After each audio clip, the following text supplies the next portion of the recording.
안녕하세요. 저에게는 아주 특별한 자식이 있는데요. 저는 그저 평범한 70대 주부일 뿐이지만 제 자식들은 굉장히 특별한 아이들이기에 제 아이들에 관한 이야기를 하고 싶어서 이렇게 글을 몇 자 적게 되었습니다. 제게는 큰아들과 둘째 딸, 그리고 막내딸이 있습니다. 이 중에서도 둘째 딸이 가지고 있는 특별한 이야기를 좀 들려드리려고 해요. 하지만 그 전에 이 아이가 있기 전과 후에 우리 가족에게 어떤 일들이 있었는지 먼저 설명을 드려야 할 것 같습니다. 먼저 저희 부부 이야기로 시작해 볼게요. 남편과 저는 회사에서 만난 사내 커플이었어요. 그 당시 저는 사회생활을 그 회사에서 처음 하는 거라 긴장도 많이 했었고 부족한 게 많았는데요. 그런 제가 회사 생활에 잘 적응할 수 있도록 물심양면으로 도와준 사람이 바로 제 사수였던 남편이었죠. 정말로 남편은 사수 중에서도 특급 사수였어요. 그때 저와 같이 회사에 들어갔던 동기들 중에 저처럼 좋은 사수를 만난 친구들은 없었거든요. 그래서 저와 제 남편은 처음에는 신입과 사수로서 굉장히 좋은 관계를 유지했어요. 그러다 어느 정도 시간이 흐른 뒤에 연애를 하다가 결혼까지 꼴이나 케이스였죠. 그렇게 저는 시어머니와 서방님을 만나게 되었어요. 두 분은 처음 봤을 때부터 인상이 너무 선하고 좋으셨는데 실제로도 절 진심으로 반겨주셨답니다. 그래서 저는 남들이 말하는 시집살이 같은 것도 없었어요. 그저 남편과 알콩달콩 잘 지내며 결혼한 지 1년 만에 바로 아들을 출산했고 3년 뒤에는 딸도 낳게 되었죠. 저희 부부가 이렇게 순조롭게 아이를 낳고 결혼 생활을 하고 있는 동안 서방님에게도 설레는 일이 생기게 되었답니다. 그건 바로 동서를 만난 일이었어요. 그 당시에 서방님은 프랜차이즈 치킨집을 하고 있었는데 동서가 서방님들 가게에서 일을 하다가 만나게 되었다더군요. 서방님과 동서가 둘이 손을 잡고 인사를 드리러 왔을 때가 아직도 눈에 선해요. 얼마나 잘 어울리는 부부였는지 모릅니다. 둘 다 선남선녀가 따로 없었죠. 그날 저희 시어머니도 동서를 얼마나 예뻐하셨는지 몰라요. 어머니, 안녕하세요. 어머, 이렇게나 고운 아이가 오다니. 첫째 며느리도 이렇게 참한 아이가 들어오더니 둘째 며느리도 마찬가지구나. 어쩜 이리도 예쁠까. 한눈에 봐도 시어머니가 동서를 예뻐하는 게 보이자 서방님은 말 그대로 입이 귀에 걸려 있었죠. 엄마, 내가 말했잖아. 진짜 착하고 예쁜 사람이라고. 아마 같이 지내다 보면 더 많이 좋아하게 될걸. 서방님이 어찌나 잘 웃는지 저와 제 남편은 그 모습을 보고 장난을 칠 수밖에 없었답니다. 어머, 도련님, 광대가 날아가겠어요. 너무 올라간 거 아니에요? 그러니까 말이야. 아주 입술 찢어지겠다. 찢어지겠어. 여보, 그냥 지금부터 서방님이라고 불러드려. 저 녀석 얼굴 보니 머릿속으로는 이미 결혼식도 다 마치고 신혼여행까지 간 것 같은데. 아유, 서방님. 동서 그만 좀 보세요. 닳겠어요. 닳겠어. 그렇게 두 사람이 결혼식을 올리고 그 이후에 행복하게 잘 살았다면 얼마나 좋았을까요? 하지만 안타깝게도 저희 집안에는 자꾸만 행복을 앗아가는 도둑이 들락거리는 것 같았어요. 그만큼 너무나 많은 불행이 닥쳐왔기 때문이었죠. 동서네가 결혼식을 올린 지 얼마 안 되어 서방님이 운영하던 가게는 형편이 많이 어려워지기 시작했어요. 그렇게 된 가장 결정적인 이유는 그 프랜차이즈 기업 자체가 운영난이 오고 다른 대기업들에게 자리를 많이 뺏겨서였다고 해요. 그래서 서방님은 결국 장사를 접게 되었고 급한 대로 일용직을 전전하게 되고 말았어요. 마침 또 동서가 결혼 1년 만에 딸아이를 출산한 직후에 또 둘째를 임신하게 되면서 서방님이 느끼셨을 부담감은 더 컸던 것 같습니다. 그런데 얼마 지나지 않아 충격적인 소식이 들려왔어요. 그 성실하고 착했던 서방님이 사망하셨다는 겁니다. 그날 서방님은 도로 포장 작업에 투입되어 일을 하고 있었는데 그만 달려오던 졸음운전 차량에 치이고 말았던 것이었죠. 사고 소식을 접한 저희 가족은 정말 헐레벌떡 병원으로 뛰어갔어요. 먼저 도착해 있던 동서는 봉긋하게 불러온 배를 안고 우느라 정신이 없었죠. 그때 동서는 임신 5개월 차라 배가 어느 정도 나오고 있는 상태였거든요. 우리 남편이, 왜 그렇게 착한 우리 남편이, 누가 우리 남편을, 우리 아기 아빠 얼굴도 못 보고, 우리 남편, 아기 얼굴도 못 보고, 이렇게 가면 어떡해. 우리 남편 불쌍해서 어떡해. 우리 남편 불쌍한 우리 남편 우린 이제 어떻게 살라고. 우리 애기들이랑 난 어떻게 살라고. 여보 동서가 정신을 못 차리고 우열하고 있을 때 옆에서 큰 조카는 제 엄마를 따라 빽빽 울고 있었어요. 일단 저는 아이를 안아들고 잠시 복도로 나가 눈물을 삼키며 달랬고, 남편 역시 얼굴이 창백해진 채로 장례 수속을 밟는 등 일처리를 도왔어요. 얼마 지나지 않아 도착하신 시어머니도 세상이 무너져라 통곡을 하셨죠. 자식을 잃은 어머니의 슬픔이 얼마나 끔찍하겠습니까? 시어머니의 속은 정말 말도 못할 정도로 무너지셨을 거예요. 장례가 모두 끝나고 시어머니도 동서도 한동안 식사도 못하고 슬픔에서 헤어나오지 못했습니다. 그래서 저희 부부가 일부러 다 같이 모이는 자리도 만들고 주말에는 바깥바람도 쐬게 하는 등 노력을 했죠. 그나마 시어머니께서는 점차 생활력을 되찾으시는 것 같았어요. 문제는 동서였죠. 가뜩이나 임산부가 그런 큰 충격을 받게 되니 온 가족들은 동서 걱정이 이만저만이 아니었습니다. 특히 제가 옆에서 볼 때는 동서는 웃어도 그 웃음이 텅 비고 공허해 보여서 얼마나 불안했는지 몰라요. 원래는 굉장히 밝고 명랑하던 사람이었는데 말입니다. 혹시라도 애 엄마가 이상한 생각이라도 할까봐 저는 그게 너무 걱정되더라고요. 그래서 제가 거의 매일같이 연락하고 틈만 나면 찾아가는 등 계속 신경을 썼어요. 마침 그때는 제가 주부로 생활하던 때여서서 동서네 집에 찾아가기가 편하기도 했고요. 동서, 오늘 날이 너무 좋아. 우리 이불 빨래 한번 하자. 내가 이따 오후에 넘어갈게. 동서 지금 집에 있어? 그럼 이리로 올래? 이번에 옆집에서 사과 한 박스를 받았는데 너무 달고 맛있지 뭐야. 와서 좀 가져가. 온 김에 밥도 먹고 가고. 동서 지금 집이지? 나 오늘 미역국을 끓였는데 양이 너무 많아 좀 가져다 줄게. 지금 출발한다. 그렇게 도착하면 동서는 반갑다며 웃기도 하고 딸 아이 키우느라 힘들다는 얘기도 하고 가끔은 남편이 보고 싶다며 울기도 했지만 조금씩 마음의 병이 나아가고 있었어요. 하지만 배가 더 불러오면서 아무래도 아기를 돌보긴 어려워해서 저는 조카를 거의 제 딸처럼 도맡아 키우다시피 하고 있었답니다. 그의 동서는 항상 저를 보면 입버릇처럼 감사 인사를 했었죠. 형님 너무 감사해요. 매번. 형님도 둘째 민지 낳으신 지 얼마 안 되셨는데 제가 빨리 건강해질게요. 둘째도 건강하게 잘 낳을게요. 아유 뭘 예빈이가 동서 닮아서인지 너무 조용하고 순하더라. 애가 얼마나 빵긋빵긋 잘 웃는지 몰라.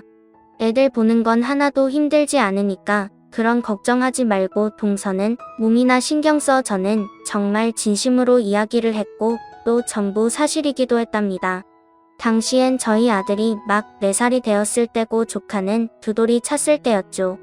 태어난 지 얼마 안 된 제 막내딸은 아직 옹알이를 하고 있을 때였고요. 그런데 애들이 어찌나 순한지 아이들을 키우는 건 저에게 하나도 어렵지가 않았어요. 저는 그저 동서가 하루빨리 예전에 그 밝고 활기찬 모습을 되찾기만을 바랄 뿐이었죠. 그런데 참 하늘도 무심하시지 저희 가족에게는 또 한 번의 커다란 슬픔이 닥치고 말았어요. 딸 아이 예빈이를 위해서라도 잘 살아보려 마음을 다시 잡은 동서가 그만 둘째를 출산하다 사망한 것이었죠. 정말 하늘을 원망할 수밖에 없는 원통한 사건이었습니다. 그도 그럴 것이 동서가 진통이 시작됐을 때 병원으로 데려간 것이 바로 저였거든요. 동서가 아무리 진통을 호소하고 제가 아무리 간호사를 찾아가서 빨리 애를 받아달라고 해도 그 시간에 수술실이 다 찼다며 5시간이나 사람을 방치하더군요. 저는 발바닥이 부르트드로 병원 데스크에 다녀오며 호소를 했어요. 아니, 지금 저희 여기 온 지 3시간이 넘었어요. 응급이라니까요. 왜 애를 안 받아주시는 거예요? 수술은 오신 순서대로 진행되세요. 지금 앞에 2팀 남으셨으니까 조금만 더 기다려주세요. 그런 게 어딨어요. 급한 사람부터 먼저지. 환자들 상태부터 체크하고 우선순위를 정해야지. 무슨 선착순 같은 소리를 하고 있냐고요. 지금 우리 가족이 죽게 생겼다니까요.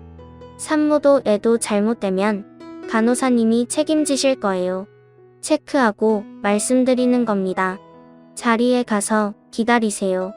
간호사는 정말 바늘로 찔러도 피 한 방울 안 나올 것처럼 매정하게 말을 하곤 자기 일을 하러 가버렸어요.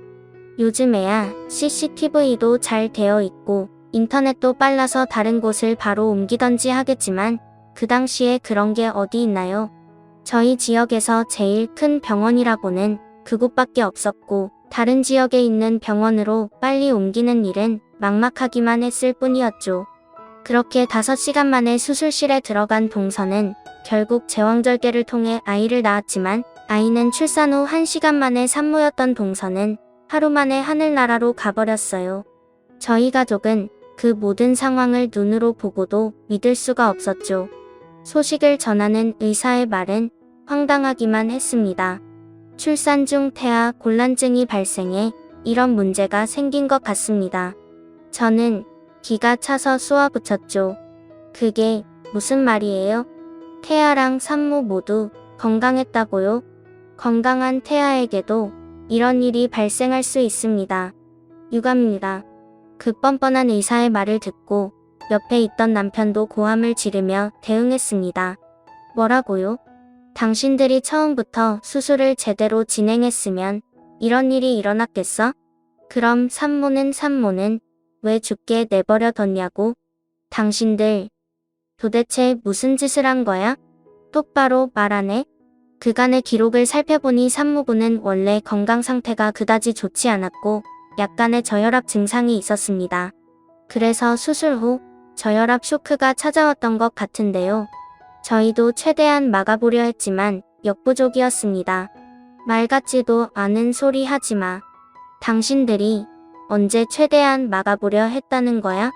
사람이 죽도록 거들떠도 안 보고 방치해놓고 우리가 아무리 소리를 지르고 반박해도 의사는 최대한 말을 아끼고 자리를 뜨더군요.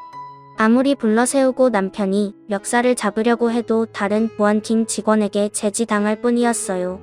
시어머니는 그만 그 자리에서 혼절을 해버리셨죠. 너무나 기가 차고 어이없는 상황에 저희는 모으고 있던 돈까지 전부 투자해 변호사를 찾아가 이 일의 진상을 밝히려고 노력했어요. 하지만 유전무죄, 무전유죄라는 말이 딱 맞는 말이었더라고요. 황망하게도 법원은 의료진의 손을 들어줬고 저희는 그렇게 억울함을 풀지도 못하고 그저 이렇게 일을 하고 있었습니다. 반복되는 큰 사건들로 인해 시어머니는 기력이 많이 쇠하셨어요. 저희도 정신이 없었지만 일단 연세도 있으신 시어머니가 걱정되어 최선을 다해 보살펴드렸죠. 하지만 결국 시어머니도 3년 후에 하늘나라로 떠나시고 말았답니다. 시어머니는 그의 인생을 잊고도 돌아가고 싶었죠. 시어머니께서 워낙 인맥이 좋으셔서 많은 분들이 조의를 표해주셨지만 저는 하나도 위로가 되지 않았어요. 그 당시에는 저 역시 반복되는 비극에 지쳐있던 상태였고 시어머니를 보내드리며 저희는 그의 인생을 잊고도 돌아가고 싶었죠. 저는 하나도 위로가 되지 않았어요. 그 당시에는 저 역시 반복되는 비극에 지쳐있던 상태였고 시어머니를 보내드리며 어쩌면 그곳에서 그리웠던 아들도 남편도 둘째 며느리도 보시니 좋으시려나 하는 무기력한 생각뿐이었어요. 그런데 그런 제가 정신을 다시 차리게 된 2가지가 있었는데요. 첫 번째는 바로 남편이었어요. 남편은 불과 1년 남짓의 시간 동안 자신의 가족을 모두 떠나보내고 재수씨와 태중의 아이까지 지키지 못했다는 죄책감으로 많이 힘들어하고 있었습니다. 일상으로 돌아와서도 항상 낯빛도 어둡고 어깨가 축 처져 있었고요. 그 모습을 보고 너무 마음이 아팠어요. 그래서 나라도 정신 차리고 남편에게 힘이 돼주어야겠다고 생각하게 되었죠. 그러던 차에 남편은 저에게 너무나 가슴 아픈 부탁을 하게 되었답니다. 시어머니를 보내드리고 약 2주 뒤에 남편이 갑자기 저에게 할 말이 있다며 불러서는 무릎을 꿇고 빌기 시작하는 겁니다. 여보, 내 동생이 세상 떠난 지도 얼마 안 됐고 재수 씨마저 이렇게 가버렸잖아. 그래서 말인데 남겨진 우리 예빈이 좀 키우면 안 될까? 저번에 엄마 보내드리고 예빈이 외가에 맡기고 오는데 재수 씨 친정은 워낙 사람들이 좋지가 않더라고. 애가 거기서 얼마나 눈치 보면서 자라겠어. 안 그래도 엊그제 꿈에 동생이 나와서 제발 예빈이 좀 걷어달라고 울면서 부탁을 하는데 그날 이후로 내가 걱정이 돼서 잠을 못 자겠어. 당신한테 어려운 부탁인 거 아는데 내가 우리 예빈이 직접 지켜주지 않으면 후회하게 될까봐 너무 걱정되고 잠을 못 자겠어. 내가 당신한테 평생 잘할 테니까 우리 예빈이 좀 같이 키워줘. 제게 회사 생활을 알려주던 특급 사수는 없고 작고 초라해진 남자만 남아있더군요. 그게 너무 마음이 아파서 저는 그만 남편을 혼내듯 말을 해버렸어요. 여보, 지금 그런 말이 어딨어. 일어나. 남편이 돼가지고 자기 부인한테 이게 뭐야. 아내한테 듬직한 모습을 보여주지 못할 망정. 지금 뭐 하는 거야. 일어나. 당연히 예빈이 내가 키워야지. 그리고 당신도 나한테 당당하게 우리가 예빈이 키워야지. 당신이 잘못해서 일어난 일은 하나도 없는데 왜 당신이 이렇게 죄 지은 사람처럼 기가 죽었냐고. 일어나. 집안의 가장이 이게 뭐 하는 거야. 보기 싫게. 가뜩이나 속상해 죽겠는데. 말을 하다 보니 저도 감정이 북받쳐 울고 그런 저를 보며 남편도 눈물을 흘렸답니다. 여보, 정말 고마워. 정말 고마워. 내가 앞으로 우리 애들 그리고 예빈이까지 정말 예쁘게 키울 수 있도록 더 열심히 노력할게. 정말 고마워 여보. 내가 당신이랑 결혼하고 자꾸 힘든 일만 겪게 해서 미안해. 앞으로 당신 우리 애들이랑 행복한 일만 있도록 내가 더 노력할 거야. 여보, 정말 고마워. 정말 고마워. 저희 부부는 그날 이후로 예빈이를 아예 입양해서 저희 딸로 키우기 시작했죠. 예빈이는 얼마나 예쁘게 잘 자라주었는지 몰라요. 제 엄마를 닮아 곱기도 하고 제 아빠도 닮아 착하고 성실하기까지 했답니다. 그 성실함으로 공부를 하니 매번 성적이 잘 나올 수밖에 없었죠. 그런데 그 성적이 잘 나오지 않아서 예빈이의 성적이 잘 나오지 않았어요. 매번 성적이 잘 나올 수밖에 없었죠. 예빈이를 키우는 일은 저에게는 항상 기쁨이었어요. 그런 반면 저희 집엔 예빈이와는 너무나 상반되는 문제아도 한 명 있었는데요. 바로 예빈이보다 2살 많은 제 큰아들 동호였습니다. 동호는 예빈이가 제 친딸이 아니라는 걸 알고 있었어요. 동서가 떠날 당시 4살이었던 그 작은 아이가 그 옛날 일을 다 기억하더라고요. 아무래도 저희 집안에 일어났던 모든 아픈 일들이 동호가 한창 부모 사랑받고 커야 했던 시기에 일어나서였는지 저희도 동호에게 충분한 사랑을 주지 못했던 것 같습니다. 나중에 생활이 좀 안정되고 나서 그제라도 아이들을 더 살뜰히 챙기려 노력하긴 했는데 예빈이까지 포함해서 균등하게 대하려고 했던 게 아들 동호에게는 맞지 않았던 모양이에요. 동호는 유치원을 다닐 때부터 예빈이에 대한 식의 질투를 늘 가지고 있었는데요. 동호가 자주 예빈이 내 친동생도 아닌데 라는 말을 툭툭 내뱉곤 했습니다.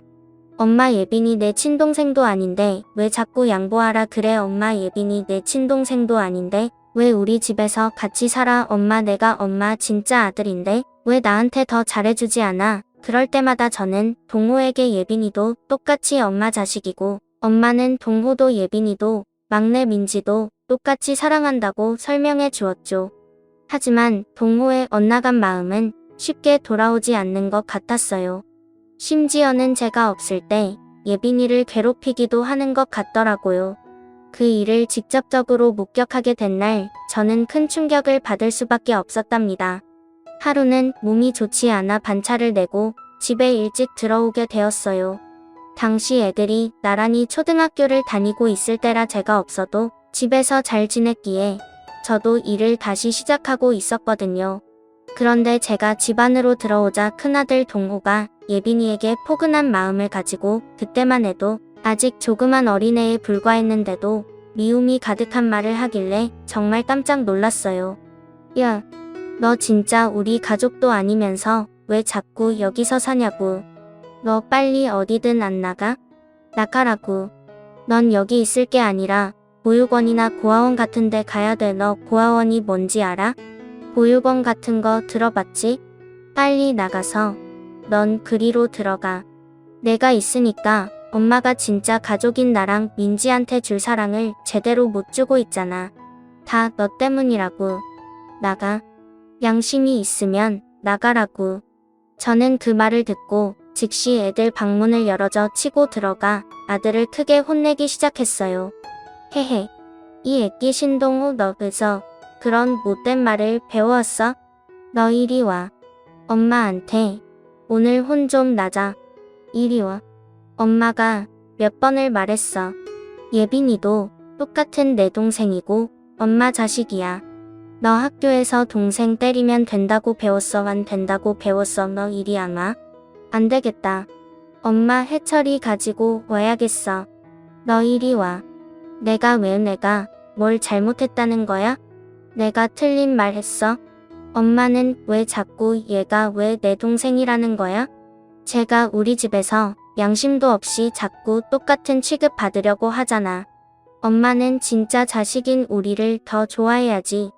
왜 자꾸 쟤만 좋아하냐고. 뭐, 엄마가 왜 자꾸 우리 집에서 양심도 없이 똑같은 취급 받으려고 하잖아. 엄마는 진짜 자식인 우리를 더 좋아해야지. 왜 자꾸 쟤만 좋아하냐고. 뭐, 너 지금 그게 무슨 말이야? 저는 그날 아이들을 키우면서 처음으로 해철이를 들게 되었어요. 나중에 시간이 흐른 뒤에도 이날 일이 많이 생각이 나더군요. 어쩌면 제가 그날 해철이를 들지 않고 동호를 보듬어줘서 했나 하는 후회가 들었어요. 그런데 그 당시에는 저도 아이가 그런 얘기를 하니 너무 당황스럽고 아무리 설명해줘도 엇나가기만 하는 아들을 보며 속이 상했던 것 같아요. 그리고 또 하나 그날은 아들 동호의 말도 놀라웠지만 더욱 충격적인 말을 예빈이에게서 듣기도 했어요. 그래서 예빈이에게도 처음으로 큰 화를 낸 날이기도 했고요. 그래서 동호를 더 신경을 못 써줬던 것 같네요. 글쎄 예빈이가 제가 동호를 막 혼내고 있을 때 뭐라고 했는지 아세요? 죄송해요 엄마. 오빠랑 싸워서 죄송해요. 엄마, 저버리지 마세요. 저 앞으로 오빠가 아무리 뭐라 그래도 가만히 있을게요. 막내 민지한테도 잘할게요. 제발 저버리지 마세요. 저 정말 이 집에서 조용히 지내기만 할게요. 밥도 조금 먹고 용돈도 안 받을게요. 제발 엄마, 큰엄마, 저버리지 말아주세요. 네. 예빈이 입에서 큰엄마라는 호칭이 나왔을 때 얼마나 제 억장이 무너지던지요. 저는 깜짝 놀랐어요. 단순히 자신이 좀 다르구나가 아니라 예빈이도 정확히 자신에게 일어났던 일들을 다 알고 있었다는 걸 이날 처음 알게 되었죠. 아무리 제 뱃속으로 낳은 아이가 아니라도 예빈이는 피덩이였을 때부터 제가 키웠던 누가 뭐래도 제 딸이었는데 말입니다. 그래서 저는 예빈이에게도 똑같이 혼을 냈습니다. 예빈이 너 방금 뭐라 그랬어? 큰엄마가 뭐야? 엄마지, 엄마. 내가 내 뱃속으로 낳진 않았더라도 넌 내 가슴으로 낳은 내 딸이야. 큰엄마라니. 너도 이리 와. 너도 같이 혼나. 큰엄마라니. 앞으로 누가 뭐래도 예빈이 넌 무조건 이 엄마 딸이야. 알겠어. 내가 동호 이놈의 자식 한 번만 더 우리 딸한테 못된 소리 하면 다리 몽땅이 부러뜨려 놓을 테니까 너 기죽지 마. 알겠니? 우리 예쁜 예빈이 누가 버린다고. 난 우리 예빈이 절대 버리지 않아. 버릴 수 없어. 이렇게 예쁜 내 딸을 어디 버린단 말이니. 너 앞으로 그런 소리, 아니 그런 생각도 하지 마. 알겠어. 그날 저는 예빈이와 함께 서로 부둥켜 안고 엉엉 울었고 그날 이후로 예빈이는 정말로 2번 다시 저에게 큰엄마라는 말을 하지 않았어요. 하지만 동호는 더 크게 엇나가고 말았답니다. 항상 저에게 불만이 있는 모습이었고 사고뭉치로 자랐죠. 이런 오빠 언니의 모습을 막내 민지는 이런 일들을 전부 보고 자라면서 어느 정도 집안 사정의 눈치는 있는 것 같았지만 다행히도 정말 사랑스러운 막내로만 이 집안 사정의 눈치는 있는 것 같았죠. 사고뭉치 동호도 민지는 또 친동생이라고 생각해서인지 잘해주었고 예빈이도 언니로서 살뜰히 챙겨주었기 때문이었죠. 그래도 집안의 분위기 메이커가 되는 막내 민지가 있어서 지난 세월 동안 저희 가족이 이만큼 화목해질 수 있었던 것 같아요. 그렇게 30년이 넘는 사이에 우리 가족이 이렇게 잘 자랐다는 걸, 그렇게 30년이 넘는 시간이 지나고 아들 동호도 막내 민지도 결혼을 하게 되었어요. 그런데 신랑과 알콩달콩 잘 사는 민지와는 달리 동호는 2년 만에 이혼을 했습니다. 동호는 커가면서 하도 저희에게 말도 안 하고 소통을 잘 안 해서인지 저희는 이혼하게 된 이유도 잘 몰랐어요. 어쩌다 전화가 왔을 때 물어봐도 불같이 성만 낼 뿐 속 시원히 대답을 해주지 않았죠. 아니, 그렇게 된 이유가 있을 거 아니야. 이혼이 말이 쉽지. 그런 일이 일어났으면 엄마한테 얘기도 좀 해주고 그래야지. 그냥 딸랑 이혼해서 이 한마디로 연을 끊으라는 게 말이 되니? 그럼 이미 도장 찍은 걸 어쩌라고. 그리고 나 아직 29이야. 아직 결혼 한 번도 안 한 놈들이 수두룩한데 그깟 결혼 나중에 또 하면 되지. 뭔 큰일이라고 그러는 거야? 그뿐만 아니라 동호는 제 아비한테 틈만 나면 이 핑계 저 핑계를 대며 돈을 타가더니 한 번은 사업을 한다는 거짓말을 치고 엄청난 거액을 빌려갔더라고요. 그 돈으로 사업을 한다고? 한 번은 사업을 한다는 거짓말을 치고 엄청난 거액을 빌려갔더라고요. 그리고 그 이후에는 연락이 거의 끊기다시피 되어버렸어요. 제가 그 전부터 남편에게 동호한테 자꾸 쉽게 돈 주지 말자고 애버릇 더 안 좋아지는 것 같다고 얘기를 했는데도 바보같이 착한 남편은 그래도 사내놈이 어디 나가서 괜히 기죽고 그러면 될 일도 안 되고 그러는 거야 라면서 자꾸만 돈을 퍼주다가 벌어진 일이었죠. 저희의 생활 형편은 그렇게 자꾸만 밑바닥으로 가라앉고 있었어요. 그러던 차에 또 한 번 저희 가정에는 큰 비극이 찾아오게 되었어요. 어느 날 일을 마치고 돌아온 남편이 자꾸만 발바닥이 저리다고 통증을 호소하는 겁니다. 그때는 그게 큰 병인 줄 모르고 그냥 발 마사지를 열심히 하거나 따뜻한 물로 조격을 하기만 했는데 이게 날이 갈수록 더 심해지더군요. 그래서 제가 큰 병원에 가서 검사를 받아보자고 했지만 예전 동서 때 일로 병원에 큰 불신을 갖고 있던 남편은 뭐 큰일 있겠어? 하고 넘기더라고요. 그런데 통증에서 끝나지 않고 물집이 잡히기 시작하길래 저는 남편 손을 붙들고 큰 병원에 가서 억지로 데려갔습니다. 그리고 검사를 진행해봤는데 결과는 충격적이었죠.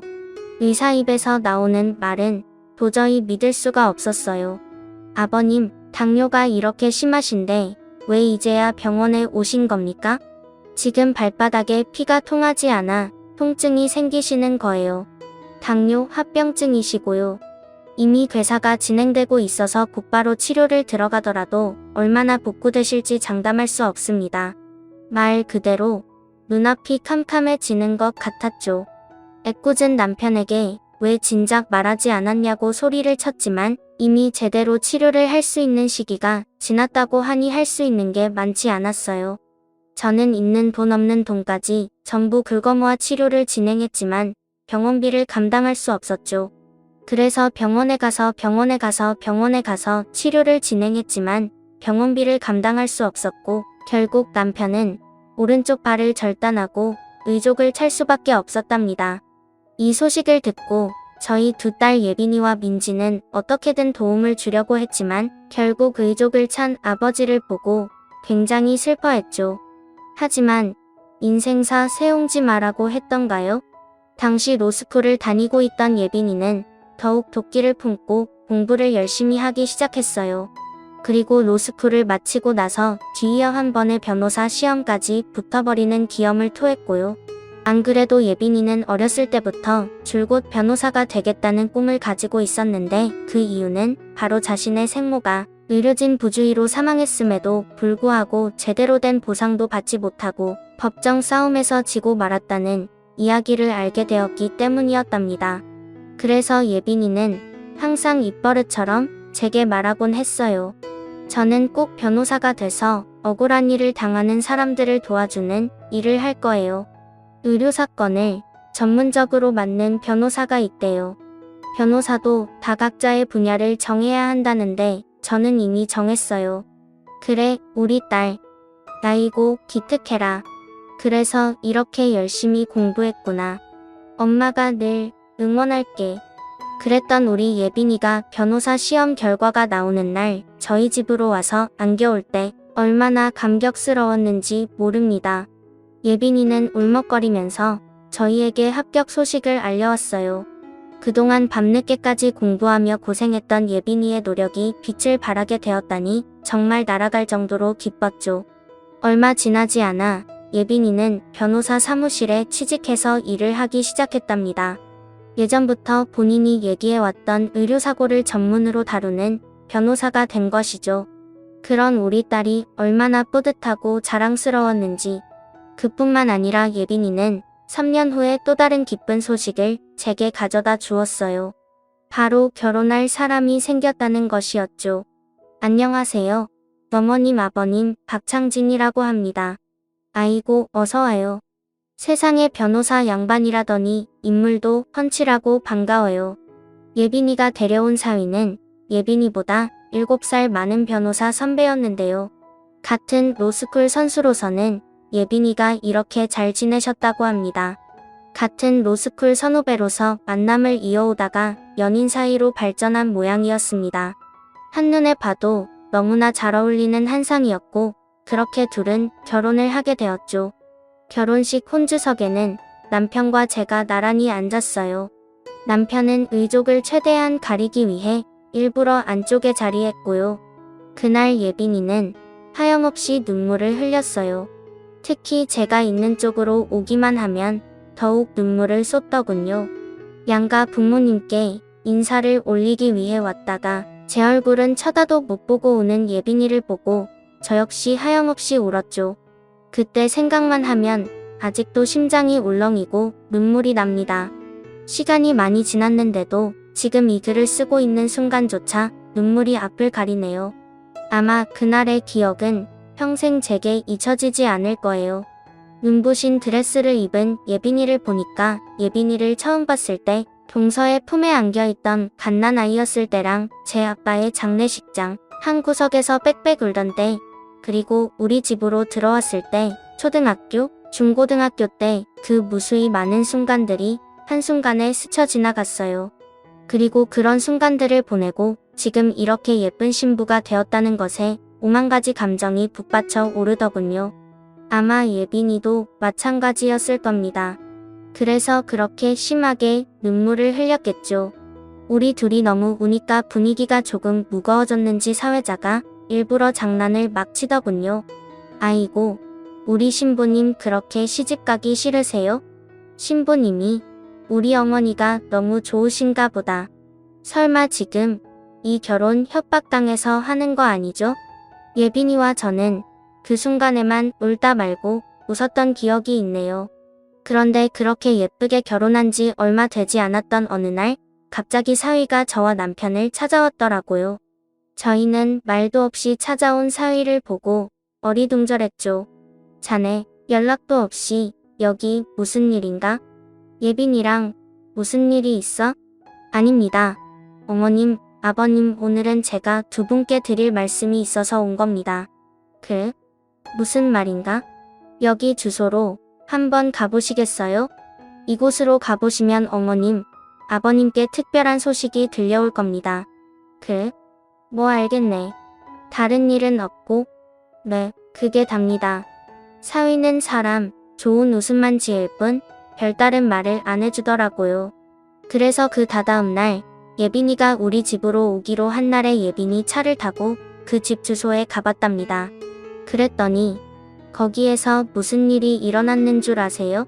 저희 부부는 정말 놀라 뒤로 자빠질 뻔했어요. 그곳은 서울 한복판이었는데 딱 봐도 외관이 세련되고 깔끔한 아파트가 있는 자리였거든요. 너무나 놀라서 뒷좌석에서 두 눈을 동그랗게 뜨고 있는 저희 부부와 달리 예빈이는 너무나 익숙하게 아파트 지하 주차장을 들어가고 동호수를 정확히 찾아 주차를 하더군요. 여기가 어디니? 아니, 지금 어디로 가는 거야?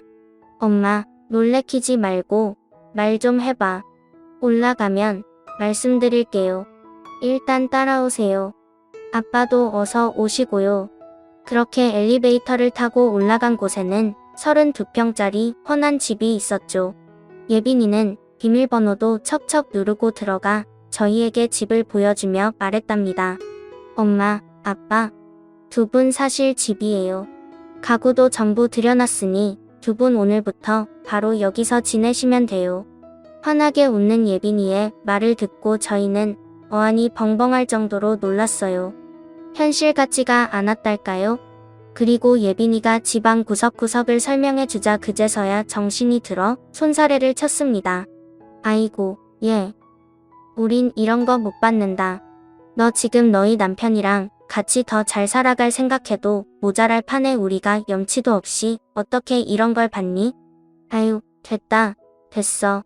우린 이런 선물 못 받아. 이거 너희 남편이랑 둘이 지내고 우리는 됐다. 이게 다 도대체 뭐니? 엄마, 아빠 몸도 많이 안 좋으시고 엄마도 그러시잖아요. 아빠 병원 다니시기엔 지금 살고 있는 집은 교통도 너무 불편해요. 여기 병원 가까운 곳에서 지내면서 건강관리도 하셔야지. 엄마가 항상 그랬잖아요. 사람이 생활하는 환경이 중요하다고요. 그동안 저 이렇게 성장할 수 있게 키워주신 은혜 이렇게라도 갚는 거예요. 제발 받아주세요. 아이고, 내가 언제 너한테 선물 같은 거 바란 적이 있었다고. 얘는 선물이 집이 뭐야. 집이 이런 걸 우리가 어떻게 받아. 한참을 그렇게 예빈이와 옥신각신하는데 현관문 소리가 들리더니 사위가 들어오더군요. 나중에 알고 보니 예빈이는 이미 사위와 실시간으로 연락을 하는 중이었고 사위는 이미 지하 주차장에 도착해 있었다고 해요. 거기서 기다리다가 예빈이의 연락을 받고 올라온 거고요. 사위는 저희를 보고 환하게 웃으며 얘기했어요. 어머님, 아버님, 어떠세요? 좀 둘러보셨어요? 마음에 드세요? 제가 이 정도 능력은 됩니다. 밖에서 조금 들었는데 저희 살 것도 여기만큼 번듯해요. 나중에 짐 정리되시면 한번 모시겠습니다. 너무 염려 마세요. 아니, 우리가 혼수를 제대로 도와준 것도 없는데. 아니요, 두 분께서 우리 와이프를 이렇게 예쁘게 사랑으로 키워주신 것만으로도 얼마나 감사드리는지 모릅니다. 제 작은 감사 표시니까 제발 받아주십시오. 그렇게 이야기하며 사위는 울고 있는 저를 안아주더라고요. 어떻게 이렇게 천사 같은 부부가 다 있을까 싶더군요. 구김살 없는 사위의 밝고 친근한 모습에 저희 부부는 결국 그 집에서 생활하게 되었어요. 결혼하기 전에도 사위의 집안은 저희와 다르게 부족함 없이 지내왔다는 건 알았지만 오히려 그런 화목한 가정에서 자란 사위는 예빈이도 저희 가족도 따뜻하게 품어주며 살뜰하게 챙겨주었답니다. 그리고 집안의 도움 없이도 이미 예빈이보다 경력도 오래되고 변호사들 사이에서도 알아주는 실력자였기 때문에 사위의 능력이 출중한 것 같았어요. 그런 사위는 예빈이에게 가정사를 전부 듣게 되었는지 예빈이가 얼마나 우리를 끔찍하게 생각하고 저희가 또 얼마나 예빈이를 아껴 키웠는지를 다 알고 있더군요. 그래서 이렇게 통 큰 선물을 해준 듯 했어요. 그런데 사위의 선물은 여기서 끝이 아니었어요. 사위는 저의 가장 아픈 손가락이 누구인지도 알고 있었습니다. 바로 우리 큰아들 동호였죠. 사위는 우리 아들 동호를 만나며 점점 아들을 변화시키기 시작했는데요. 그 당시에는 연락조차 잘 되지 않았던 동호를 먼저 찾아간 건 바로 사위였다고 해요. 처음에 사위가 동호를 찾아갔을 때 사위는 운전박대를 당했다는데요. 형님, 저 예빈이랑 결혼한 박창진이라고 합니다. 결혼식 때도 인사를 못 드려서 이번에 이렇게 찾아뵙고 인사드리러 왔습니다. 뭐야? 걔가 결혼을 했어? 근데 어쩌라고? 지금 위아래로 명품적 배 입고 와서 돈 자랑하러 온 거야, 뭐야? 시끄럽게 굴지 말고 나가라고. 내 말 안 들려? 그런데 사위는 그렇게 운전박대를 당하고서도 그리고 또다시 동호를 찾아갔답니다. 두 번째로 갔을 때도 운전박대를 당하더니 세 번째로 갔을 때는 동호도 왜 자꾸 자기를 찾아오나 싶어 그 이유라도 듣고자 문을 열어줬던 게 변화의 시작이었죠. 사위는 그렇게 총 5번이나 동호를 찾아갔다고 해요. 사위가 그렇게 끈질기게 동호를 찾아간 목적은 분명했습니다. 바로 자신의 사무실에 취직하라는 것이었죠. 아니, 언제까지 이렇게 백수로 지내실 겁니까? 형님 나이도 있으신데요. 지금이야 건강하고 언제든 일을 구할 수 있을 거라 생각하시지만 생각보다 시간은 굉장히 빠르게 흘러갑니다. 이러다 곧 있으면 40이라고요. 이제라도 정신 차리셔야죠. 지금 나보다 나이 많다고 유세 떠는 거야, 뭐야? 기껏 찾아와서 한다는 소리가 잔소리야? 나가. 저희 사무실에서 저랑 같이 일해보시죠. 알게 되는 것도 느끼게 되는 것도 많으실 겁니다. 보수도 정직원이랑 똑같이 드릴 테니까 저 한번 믿어보세요. 아, 시끄러워. 그러다 마지막으로 찾아갔을 때 사위는 제 남편의 영상을 보여줬대요. 이놈이 글쎄 그때까지도 지 아버지가 의족을 찾다는 것도 모르고 있더라고요. 얼마나 연락을 안 하고 살았는지 저희도 그 얘기를 나중에 듣고 깜짝 놀랐어요. 장인어른 이렇게 몸 불편하신 거 알고 계셨어요? 형님 언제까지 키워주신 부모님 가슴에 대못을 박을 겁니까? 두 분께서 가장 믿고 의지할 장남이 이러고 있으면 그 속이 어떠시겠어요? 요즘 제가 주말마다 아버님이랑 병원 다녀오고 있습니다. 원래 형님이 하셔야 하는 일 아닙니까? 동무는 그 영상을 보고 큰 충격을 받았는지 한동안 말을 못했다고 하더군요. 그리고 며칠 뒤 먼저 사위에게 전화를 걸어 이력서를 뽑아들고 찾아갔답니다. 그렇게 일을 시작하며 사위 밑에서 많은 걸 배운 듯 했어요.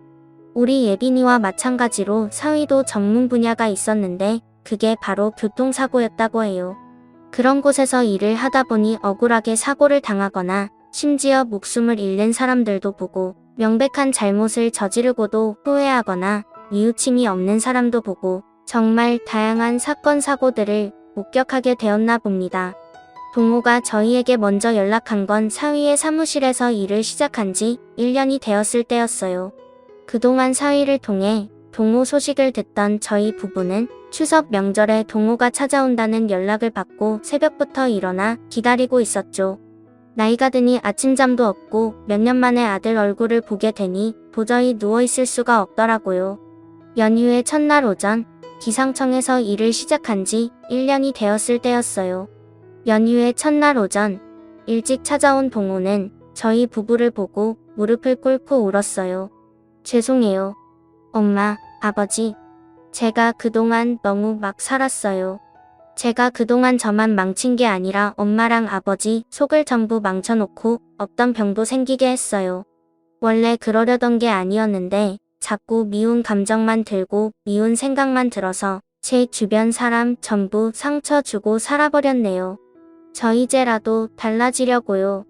이제라도 그동안 못했던 효도도 하고 사람 노릇하고 살려고요. 엄마, 아버지, 정말 죄송합니다. 용서해 주세요. 저 한 번만 더 받아주세요. 뭘 한 번만 더 받아달라는 거냐. 우린 널 낼 친적이 없어. 아이고, 이놈아. 이제야 지 부모한테 오다니. 잘 왔다. 잘 왔어. 근데 얼굴이 왜 이렇게 상했어? 돈 버느라 몸축 내지 말고 잘 좀 먹고 다녀야지. 이놈아. 그렇게 속을 썩히더니만 잘 왔다. 우리 아들 죄송해요. 엄마. 그렇게 현관에서부터 저와 제 남편, 그리고 우리 아들 동호는 서로 부둥켜 안고 얼마나 눈물을 흘렸는지 몰라요. 그리고 그날 이후로 동호는 우리 착한 아들로 돌아왔답니다. 애가 어려서부터 눈치는 빠르고 머리가 빠릿빠릿하더니 사위 사무실에서 일도 나날이 느는 모양이고요. 이 모든 일은 전부 우리 예빈이와 사위 덕분이었어요. 요즘 저희 가족은 더할 나위 없이 행복해요. 막내딸 민지는 제 아빠를 똑 닮은 건강한 아들을 낳았고 예빈이 역시 지난주에 임신 8주차라며 기쁜 소식을 알려왔답니다. 사위의 사무실은 나날이 번창하고 있고 아들은 일을 제대로 배워서 사무장까지 다는 걸 목표로 열심히 일을 하고 있고 주말마다 찾아와 저희와 함께 시간을 보내고 있답니다. 다다음 주에는 온 가족이 다같이 제주도로 여행을 가기로 해서 설레는 마음으로 기다리고 있고요. 이런 걸 보면 옛날 말이 아주 틀린 건 아닌 것 같아요. 왜 고진감래라는 말이 있잖아요. 이전까지는 저희 가정에 그렇게 가슴 아픈 일들이 폭풍처럼 몰아치더니 요즘에는 그 폭풍이 전부 지나고 화창한 날들만 남았답니다. 그 폭풍 속에 있을 때는 도무지 끝날 것 같지가 않았는데 시간이 많이 흐르고 나니 이제는 제가 직접 제 이야기를 여러분들께 들려드릴 정도로 마음이 많이 단단해지게 되었네요. 참 사람 일이라는 게 뭔지 많은 생각이 드는 오늘입니다. 오늘은 동서의 길이었는데요. 예빈이와 그의 가족이 함께 일을 하고 있답니다. 예빈이와 동서의 빈소를 다녀오면서 그간의 일을 되짚어보다가 글을 쓰게 된 것이 이렇게 길어졌네요. 마지막으로 동서한테 한마디만 남기고 사연을 마무리하도록 하겠습니다. 동서 딸 예빈이가 이렇게 예쁘게 커서 벌써 엄마가 되었어. 서방님처럼 멋있고 착한 사이도 만나고 말이야. 요즘 애들 이렇게 번듯하고 예쁘게 살아가는 모습 보면 얼마나 뿌듯하고 벅찬지 몰라. 그리고 동서 생각이 얼마나 많이 나는지 몰라. 동서, 그동안 하늘에서 다 보고 있었지? 지금도 잘 지켜보고 있지? 그동안 예빈이 키우면서 너희들이 행복했는지 동서가 행복했는지 나도 엄마는 처음이고 그래서 예빈이 내 딸이라고 그렇게 여기며 키웠지만 사실은 마음속으로 동서 몫을 해내야 된다는 부담감도 있었던 게 사실이야. 그래도 동서가 하늘에서 많이 도와준 덕분인지 예빈이가 이렇게 훌륭하게 자라줬지 뭐야. 앞으로도 내가 우리 예빈이, 내 딸 예빈이 끝까지 예뻐해주고 보듬어주며 잘 지켜볼게. 동서는 하늘에서 편히 쉬면서 예쁘게 지켜봐줘. 동서, 나한테 이렇게 예쁜 선물을 주고 가서 정말 고마워. 지금까지 제 이야기를 들어주신 모든 분들께 감사드립니다. 감사합니다.